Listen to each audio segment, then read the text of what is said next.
Good morning, and welcome to the Unitarian Society of New Haven.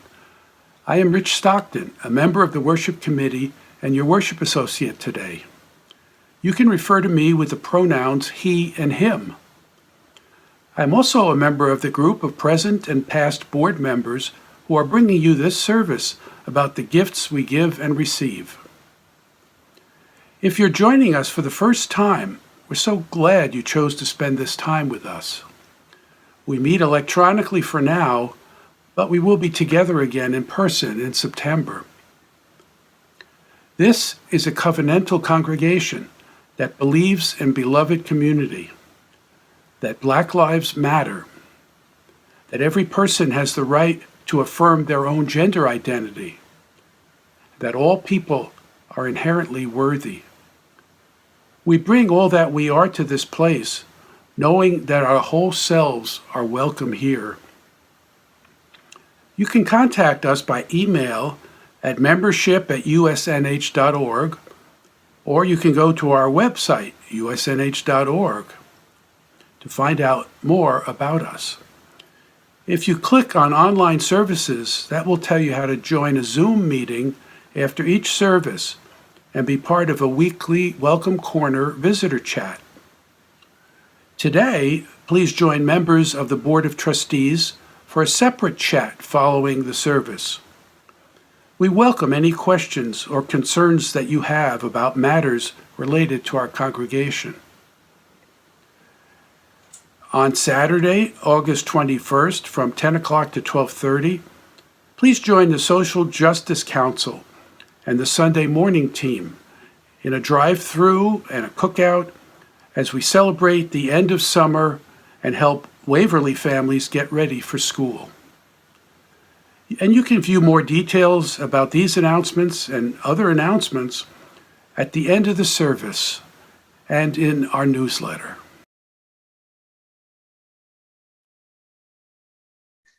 This morning's call to worship and action is by Sharon Wiley. It is said that ministers are here to comfort the afflicted and afflict the comfortable. I say we are all afflicted and we are all comfortable. May our time together this morning be a comfort and a confrontation. May we here find peace in times of tumult.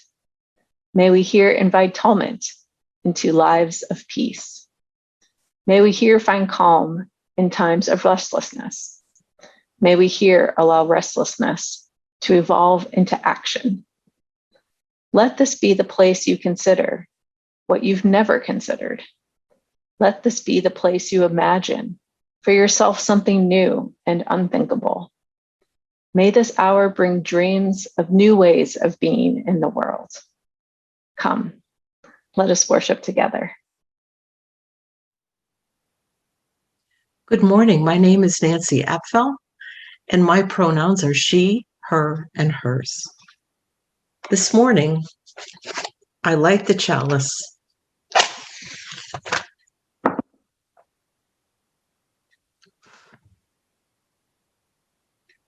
with a reading by Leonard Cohen called Anthem.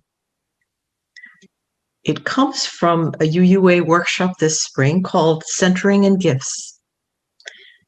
Anthem by Leonard Cohen.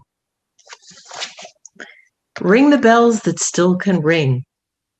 Forget your perfect offering. There's a crack in everything. That's how the light gets in.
I now invite you to join me in holding in our hearts the joy and sorrow of those in our community, closing your eyes and going inward if you are comfortable doing so.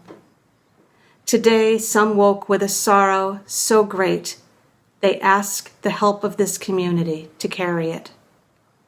Others woke with a joy so great that it needs to be shared. For the joys and sorrows that haven't been spoken, but which remain in the silent sanctuaries of our hearts, we bear witness. Together, let us give thanks for this community of care. This is a reading from The Daily Stoic by Ryan Holiday and Stephen Hanselman. It's called The Long Way Around. You could enjoy this very moment all the things you were praying to reach by taking the long way around, if you'd stop depriving yourself of them. It's from Marcus Aurelius' Meditations. Ask most people what they're working toward, and you'll get an answer like, I'm trying to become insert profession. Or they'll tell you they're trying to get appointed to some impressive committee or position, become a millionaire, get discovered, become famous, whatever. Now you ask a couple more questions, such as, why are you doing that? Or what are you hoping it will be like when you get it? And you find at the very core of it, people want freedom. They want happiness, and they want the respect of their peers. A Stoic looks at all this and shakes his head at the immense effort and expense we put to chasing things that are simple and straightforward to acquire. It's as if we prefer to spend years building a complicated Rube Goldberg machine instead of just reaching out and picking up what we want. It's like looking all over for your sunglasses and then realizing they were on your head the whole time. Freedom? That's easy. It's in your choices. Happiness? That's easy. It's in your choices. Respect of your peers, that too is in the choices you make. And all of that is right in front of you. No need to take the long way to get there.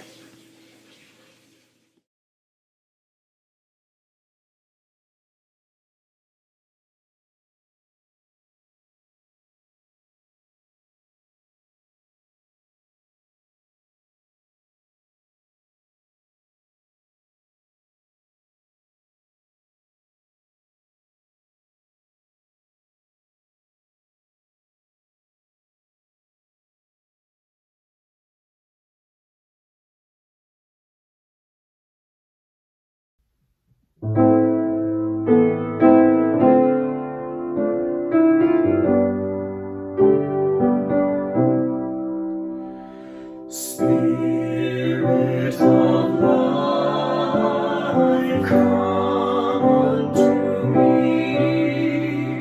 Sing in my heart all the stirrings of compassion. Blow in the wind, rise in the sea. Move in the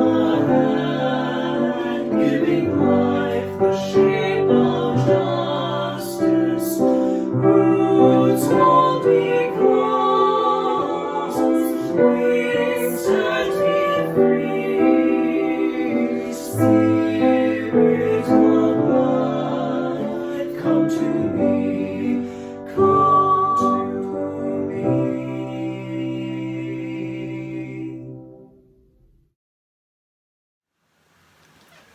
We are grateful for all the good things we have been given. We appreciate the uplifting energy of community. The spirit of generosity fills us and we want to give back.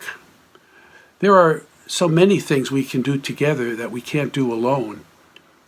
You may not be able to donate in person, but we still need your offering more than ever to support the ministries of this congregation. While you listen to music, you can go to our website, usnh.org, online services, donation plate, or you can mail to our address, 700 Hartford Turnpike in Hampton, Connecticut, 06517. Be as generous as you are able. Your contributions are gratefully received.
Good morning.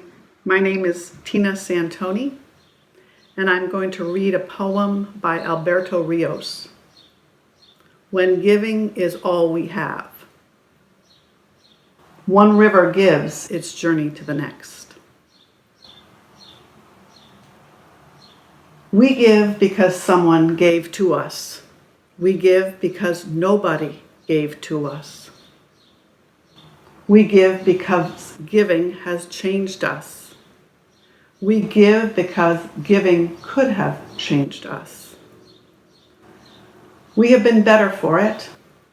We have been wounded by it. Giving has many faces. It is loud and quiet. Big, though small, diamond in wood nails. Its story is old, the plot worn and the pages too. But we read this book anyway, over and again. Giving is, first and every time, hand to hand, mine to yours and yours to mine. You gave me blue and I gave you yellow. Together we are simple green. You gave me what you did not have, and I gave you what I had to give. Together we made something greater from the difference. Good morning. I'm Bobbi Pace. I'd like to let you know some of the various ways I have shared skills at USNH and what has been meaningful to me in those experiences. There have actually been different types of skills or gifts I have shared in my journey so far at USNH.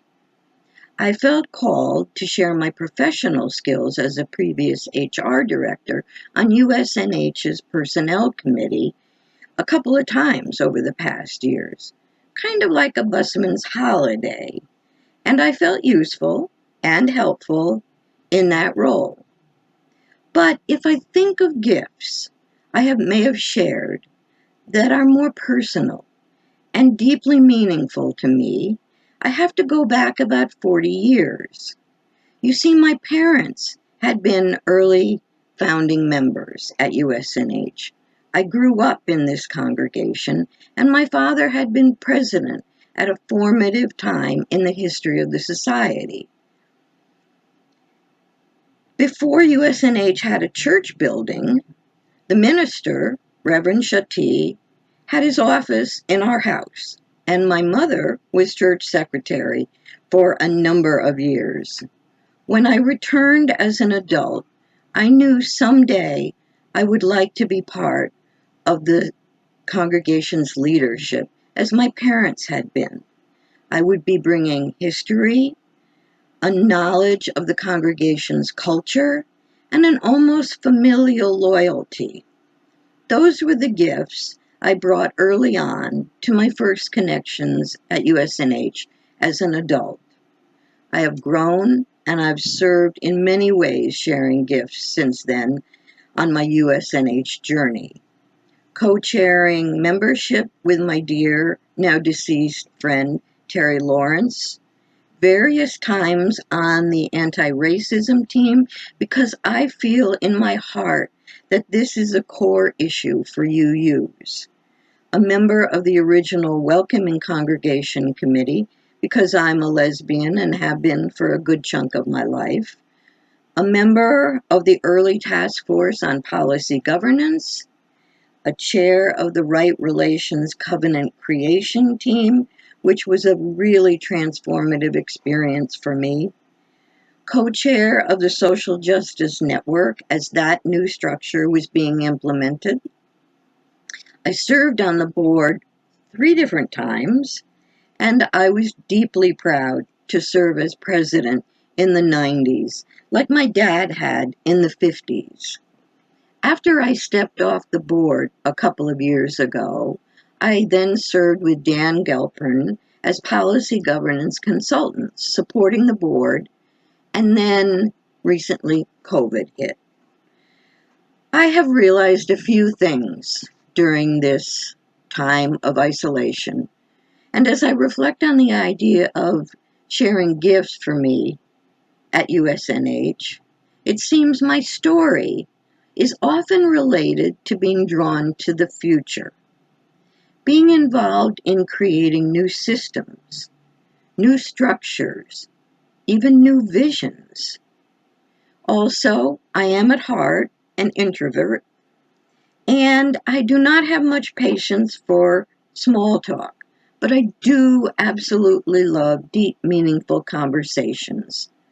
I have realized that my spiritual challenge right now is to find ways to connect meaningfully with others as we come out of isolation. Maybe you too desire similar connections. So, I have recently joined the management team because I think this is my next way to be of use to our community. I also recently participated in a UU regional workshop called Centering in Gifts. We all have so many gifts to share with each other and our community. We are hearing about some of those gifts today. Many of us are not even aware of how our own personal strengths might enhance our USNH community. As part of the management team, I am committed to help build with others a self-sustaining practice or system to support members and friends at USNH to discern deeper, meaningful ways of connecting within our congregation as we come back together. Imagine sharing our individual myriad gifts with each other, living into our USNH and UU mission of creating beloved community. May it be so. I am deeply grateful to be a part of this great USNH journey. Thank you. Blessed be. Ashe. Good morning. My name is Emily McCabe, and just 4 short years ago, I became a member at USNH. Now I find myself president of the Board of Trustees. How did I get here? I sometimes wonder. When I look back, I realize it all started with a gift. On Saturday, August 12, 2017, I learned with the rest of the nation about a heinous hate crime that occurred in Charlottesville. I was full of sorrow and anger and a real need to be surrounded by community. So the next morning, I decided to come to USNH. I was greeted at the door by someone with a wide smile on their face, learning later that that person was a Sunday morning greeter, and I immediately felt at ease with them. I was surrounded by beautiful music throughout the service, which filled my ears and put my body at ease. And the words that Reverend Megan spoke that morning fed my soul. All the pieces of that service and what came afterwards, from the thoughtfully prepared snacks to the delightful conversation in the social hall and the important information provided at the visitors' corner, all of it was what I needed that morning. And I really felt the presence of the universe saying, yes, this is the place for you. When I officially became a member, I recall feeling nervous about the financial pledge, worrying that I wasn't in a position to give enough. But no, immediately members of the stewardship committee said, it's okay, give what you can. And besides, you have other gifts you can contribute to our community. So I did just that. I gave what I could financially, and I began volunteering where I thought I could be of service. I started small. I shared my story on a panel co-sponsored by the Mental Health Awareness and Preventing Gun Violence Task Force. I volunteered for an evening shift at Abraham's Tent. I spoke with our middle school youth for an OWL panel on gender. These were all one-time contributions that didn't require an ongoing time commitment. And I was worried, is it enough? Particularly given all that I was receiving from USNH. The joy that I was experiencing that came with new friendships being formed, the spiritual sustenance from Sunday service, and the opportunity to live out my values through activities organized by our tireless social justice groups. But no, each time I offered my gift, it was met with gratitude and appreciation. Then came a bigger ask, what I consider being on the board of trustees. Initially, I was hesitant, but then I became intrigued when I learned that the USNH board is not responsible for the day-to-day management and operations, but rather is focused on setting priorities that allow our congregation to fulfill our mission and to ask the big questions. Who are we? Where are we headed? What are our aspirations? I realized that I wanted to be at that table, to offer my own perspective and to co-create this future together. So I spent 1 year as an at-large trustee. And during that time, the words of St. Francis of Assisi resonated with me. For it is in giving that we receive. Indeed, while I was giving my time, my energy, and my voice, I also received many gifts, including the gift of knowledge, learning about our history and how we got to where we are today, the gift of respect and validation, because regardless of being a relatively new member to the congregation and the youngest person on the board at that time, my perspective always mattered to those around me. It felt really good to be seen and heard. So then when I was asked if I would serve as vice president on the board, I knew that it would require a big commitment and an even bigger one the next year because I would then take on the role of president. I initially doubted it, thought that I wasn't ready, thought that I didn't have enough to give. But then I thought about it some more and really came to a decision that yes, this was the right thing to do. It was the right way to give my gifts. I said yes because I believe in the importance of the work that we do on the board, such as setting financial priorities when money is tight and supporting anti-racism efforts at our congregation. I said yes because selfishly, I wanted to get to know our new settled minister better. I said yes because I wanted to deepen the friendships that I had already formed on the board and develop new ones as new members rotated on. And lastly, I said yes because representation matters. I had been thinking about how I wanted to see more diverse identities and perspectives on the board. And I realized that I couldn't look to others to do it for me. Because as Gandhi wisely said, we need not wait to see what others do. So when it comes to offering your unique gifts to the USNH community, whether you start off by dipping a toe in or you dive headfirst into the deep end, know you are very welcome. And also, the water's awfully nice.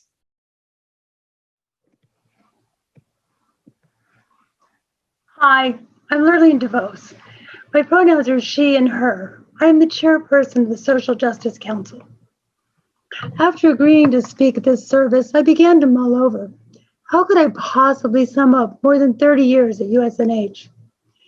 It didn't seem possible to quickly share years of service in social justice, in religious education, and on a national level, serving as your delegate to multiple General Assemblies. It didn't seem possible to adequately acknowledge the gifts that I've received of pastoral care, of inspiring and amazing sermons, and of partnering with you all for social justice. So instead, I decided to focus on the time of the pandemic. In March of 2020, USNH was hosting Abraham's Tent, when we provide lodging, meals, and companionship for 12 folks who are homeless. The kids' service team was excited. We were looking forward to cooking our annual turkey dinner on Saturday night. But the COVID rates were rising rapidly, and Columbus House decided on Thursday, March 12th, to shut the program down, and our dinner was canceled. We were all disappointed. And later that day, USNH announced that services were going online, and RE was suspended. The shutdown seemed shockingly sudden. What now? Calls for help came very, very quickly. People needed masks. People needed food. Children out of school needed activities. And people needed to feel they could do something. What is a leader of social justice and a faith that believes in deeds, not creeds? What was I called to do? What gifts did I have to share in that moment? What gifts might I receive from a congregation that was shuttered? Hearing the calls for help, I believe that our community had to find a way to act. We were all very, very afraid of the virus. But for inspiration, I turned to my UU ancestors, Martha Sharp, Viola Liuzzo, James Reeve, brave souls who had risked their lives for justice. And I turned to my USNH mentors, Hugh and Edith Woodard and June Schaefer. Grateful for the gift of their lives, I started to think about how we could safely help. I felt we could accomplish a lot of good with the drive-through event. I organized a small group quickly, and 2 weeks after the shutdown on March 28th, we held the first of many drive-throughs. Our small group stood in a cold USNH parking lot as folks popped open the trunks of their cars for us, full of food that we could then deliver to the Keefe Center. People picked up kids' blanket making kits and material to cut for masks that Bushra, a refugee friend, would sew. Our community's social justice efforts were surviving the pandemic. The success of our first drive-through led to requests that we continue collecting for the food bank. So food scarcity was a huge problem. Again, during the drive-through in mid-April, this congregation brought food, donated books, and games for Columbus House folks who are now housed in motels. And members of the congregation in Bushra were making so many masks that we were able to give them to members at cost, to Waverly, and to the homeless shelter. We were all working to care for one another and our communities. While donations were important, I felt our community needed more. We needed to feel that we could make a difference during the pandemic in a period of intense political tension. Since January, we'd had a UU the Vote team, but we'd been sidetracked by the pandemic. Hearing about postcard writing on the radio, I investigated. And with the support of the Social Justice Council, Becky Sandman and I launched our UU the Vote postcard project. We handed out the first batch of cards, 1,500 of them, at a drive-through on May 9th. Our community efforts in UU the Vote were amazing. In fact, people comment on it at the national level to this day. Our card writers sent out over 30,000 cards to help combat voter suppression, including our last push for the Georgia runoff. This effort sustained many of us through the pandemic. We knew we weren't powerless despite the restrictions of COVID. We also used our postcarding skills to support other members of our congregation by sending out cards of encouragement just before the election and sending greeting cards for the holidays. Every month, we've held a drive-through, and more groups have joined. The food bank, Columbus House dinners, the diaper drive, the menstrual products drive, our used book sales, the tag sale, the shredding event, soup exchanges, the chocolate auction, Waverly Duke collections, the cookouts, and grocery card sales. Yes, we've even fundraised for the congregation during the pandemic. Each month, numbers of you attending have grown. The drive-thrus have become a place to feel grounded amidst the turmoil of the pandemic. It's a place to deepen relationships and to make new friends, a place to share our joys and our sorrows. We've had enough space to spread out, and we've shared deep personal conversations, able to look into each other's eyes while staying safe. When I shared with a friend that I was talking about gifts I've given USNH, they quickly responded, "You gave us community, a place we could gather safely and do justice work." Gandhi said the best way to find yourself is in service to others. I am very grateful for USNH providing an opportunity for me to find myself by experimenting with the drive-thrus. Reflecting on these gifts that I shared with USNH during the pandemic, I realized that they are the gifts I've shared throughout the years. My willingness to challenge the status quo. My attitude of don't ask whether, ask how. My tenacity for looking for a way to do it. My skill at finding resources. My creativity and my willingness to innovate. And my courage to do what needs to be done, even when it's very, very scary. This community has been an enormous gift to me. Thank you for being a community of people committed to creating the world that we dream of while caring for one another. Throughout the pandemic, I knew I was not alone. You showed up, you wrote cards, you donated very, very generously. You listened to my worries, you dreamed of the future, and you fed me. Thank you for trusting me and joining the drive-thrus. Thank you for nurturing my body, my heart, and my soul. Good morning. My name is Becky Friedkin. My pronouns are she, her, and hers, and I'm honored to have just completed 2 years on the board as your clerk. This reading is from Braver, Wiser, the weekly message of courage and compassion for life as it is from the UUA. This message is from Liz James, a member of Saskatoon Unitarians in Canada. The message is entitled Feeding Ourselves and Others. It begins with a quote from Frank A. Clark. Everyone is trying to accomplish something big, not realizing that life is made up of little things.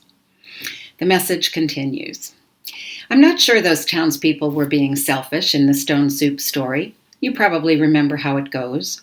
When the old woman came into the village and asked for ingredients to make food, everyone said they had nothing.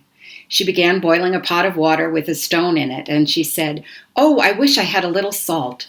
And someone came forward shyly with a tiny bit tucked away in a pocket.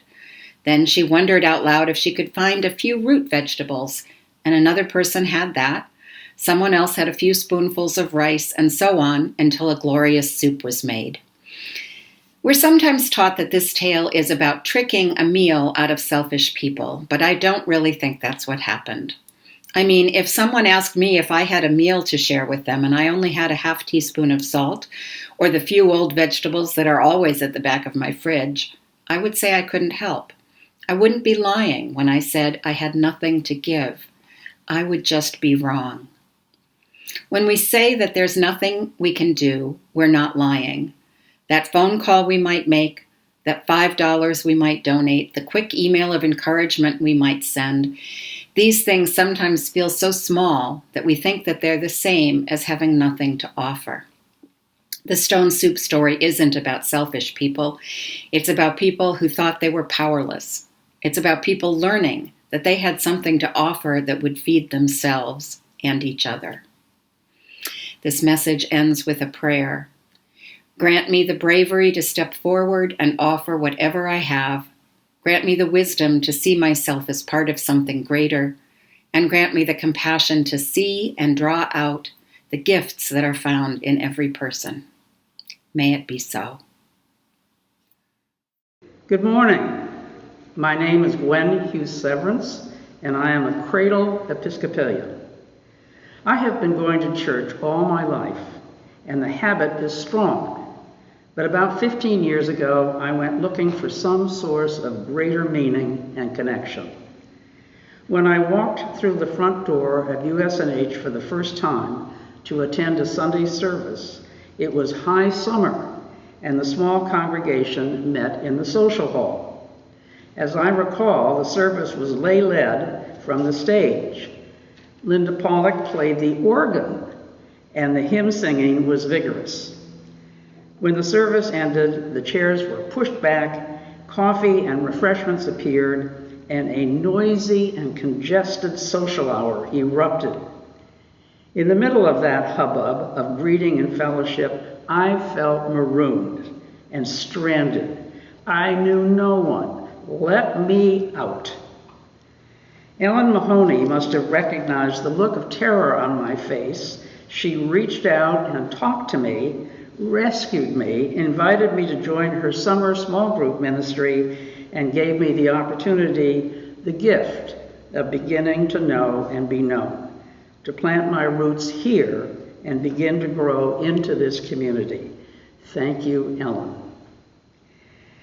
This is not to say that my social hour anxieties immediately abated. So much noise, so many strangers. How could I manage to stay after the worship service ended and not lose the serenity and spiritual nourishment of the hour? I needed to find a way to meet people one-to-one, to learn names and match faces, to create a place for myself.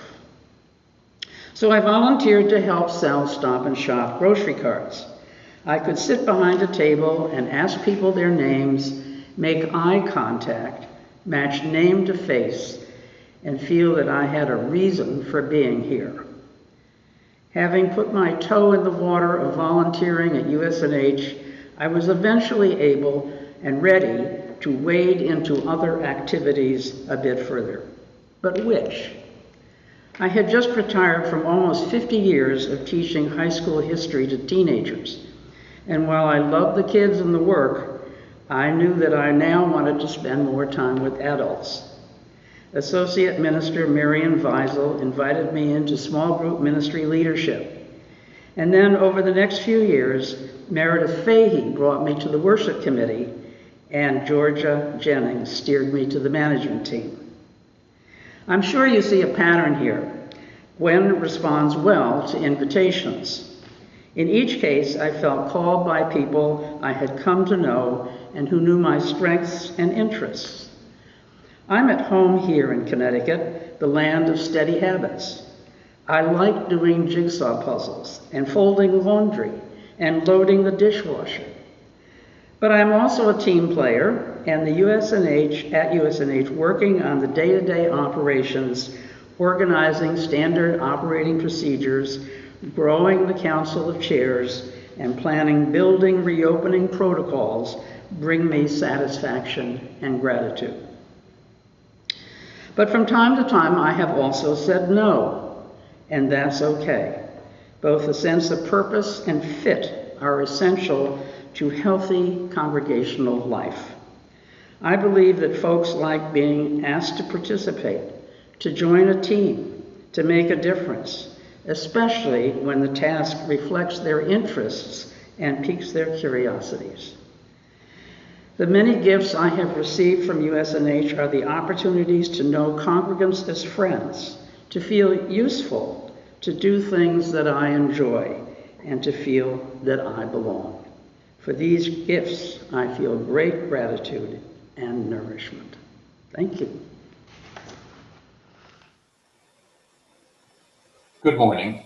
I'm John Watson. My pronouns are he, him, and his. I've been a member of USNH since the mid-1980s. In all that time, I've done a zillion things here, served on innumerable committees and the board, taught adult and CYRE, though not recently, served on and or chaired the annual canvass a bunch of times, painted, hosted the chocolate auction, marched in demonstrations, even dug a ditch for a drain pipe that is, so far as I know, still under the parking lot. Perhaps most memorable, I was president of the board when Kathleen McTeague, still my beloved friend and bread baking guru, arrived to take up her ministry here, and that lasted 21 years. I was asked to say what gifts I feel called to share here. Well, I speak clearly and loudly, and too often, some might say, so I sometimes function as a public address system during coffee hour. I write and deliver, sometimes funny, God knows I try, and always heartfelt appeals for your involvement and money. I like to read aloud, especially poetry, perhaps most especially Rumi. I love to hold babies and young children. Above all, I feel called to share hugs, as many here can testify. I still remember the shape, warmth, and feeling of hugs from some now gone from us. How have I grown and what gifts have I received from my long, eventful time here, the board asks. Well, Noisy as I may still be, I think I'm quieter now, a considerable improvement for most of us old white guys. And thanks be to the goddess, I hope so much that I am kinder and more tolerant for all the words and songs in the services and the hugs and coffee. And yes, even the meetings. Finally, the board asks, why do you do whatever it is you do here? Well, 1,000 or 1,000,000 reasons. For one major thing, my 2 children, who are magnificent human beings, gifts to me and the world, grew up here and are who they are in part because of USNH. I love this place, and above all, its people. Why am I here? How could I not be?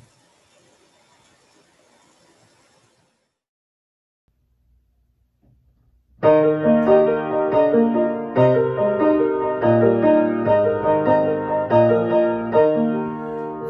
the light of days remember, good to be and bright and clear.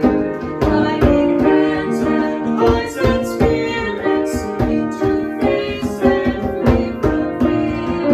When the fire of commitment sets our mind and soul ablaze, when our hunger and our passion to call us on our way, when we live with deep assurance of the flame that burns within, then our promise finds fulfillment and our future can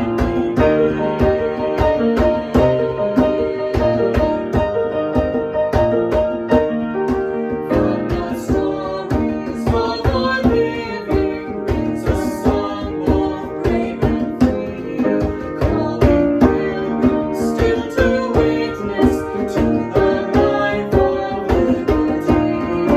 When the fire of commitment sets our mind and soul ablaze, when our hunger and our passion seem to call us on our way, when we live with deep assurance of the flame that burns within, then our promise finds fulfillment and our future can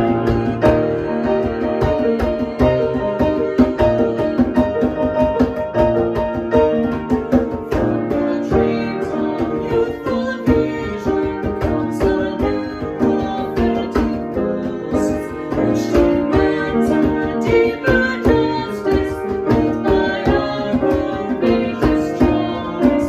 When the fire of commitment sets our mind and soul ablaze, when our hunger and our passion comes to call us on our way, when we live with deep assurance of the flame that burns within, then our promise finds fulfillment and our future